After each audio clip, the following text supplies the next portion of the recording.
হাই everyone, আজি এখন বিয়া খাবলৈ গ'লোঁ।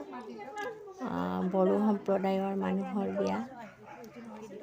এইফালে চাওকচোন, এয়া বিয়া ঘৰৰ পৰিৱেশ। আজি ভিডিঅ'টো আৰম্ভ কৰিছোঁ, চাই থাকিব শেষলৈকে। মোৰ লগৰ ছোৱালী এজনীৰ লগত গৈছিলোঁ কলাইগাঁও বৰকলা নামৰ ঠাইখনত। কলাইগাঁও বৰকলাৰ চকৰ পৰা অকণমান ভিতৰত ফালে সোমাই যাব লাগে।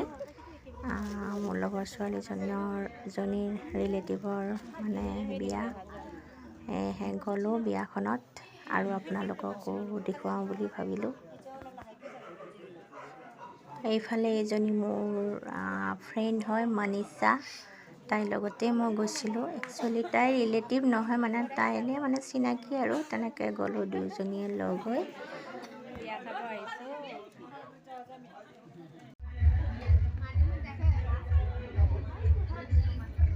একেবাৰে সহজ সৰল এটি গাঁৱৰ পৰিৱেশ, গাঁৱৰ এখন বিয়া, একেবাৰে সাধাৰণ।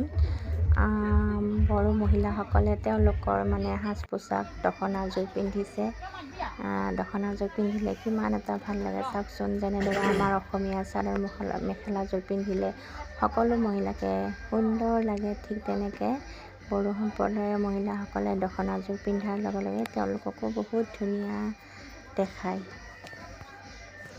আৰু এয়া ইফালে দৰা কইনা, তেওঁলোকক এয়া গিফ্টবোৰ দিছে মানুহে। আৰু মোৰ লগৰজনীও সেয়া গিফ্ট দিবলৈ গৈছে। এইফালে হৈছে দৰা আৰু এইফালে হৈছে কইনা।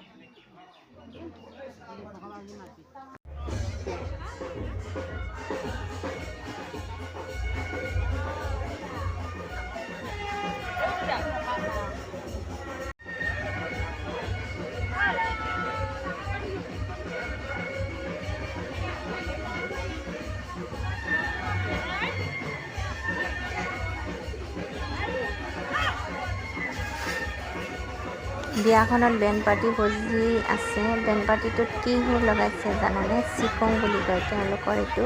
যিটো সুৰ বেণ্ড পাৰ্টিয়ে বজাই আছে সেইটো হৈছে চিফুঙৰ সুৰ। বড়ো সম্প্ৰদায়ৰ মানুহৰ বিষয়ে ইমান নাজানো যদিও অকণমান জানো। মই ভালো পাওঁ তেওঁলোকৰ সাজ পোছাকবোৰ। আৰু ইফালে আমাক এয়া খানা খাবলৈ মাতিছে। গাঁৱত এনেকৈ কলপাতত দিয়ে ভাত খাবৰ কাৰণে। আজিও বহুত বছৰৰ মূৰত কলপাতত এতিয়া ভাত খাম। একেবাৰে সাধাৰণ এখন বিয়া, বহুত ভাল লাগিল যায়।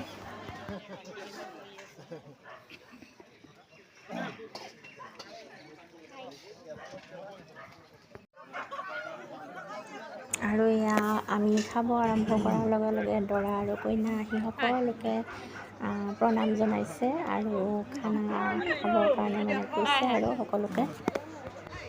ভিডিঅ'টো ভাল পালে লাইক, কমেণ্ট, শ্বেয়াৰ কৰিব আৰু মোৰ চেনেলটো ছাবস্ক্ৰাইব কৰি দিব। ধন্যবাদ। আৰু যদি আপোনালোকে মোৰ ফেচবুক পেজত চাই আছে, পেজটো ফ'ল' কৰি দিব। ধন্যবাদ। ভালে থাকক সকলো।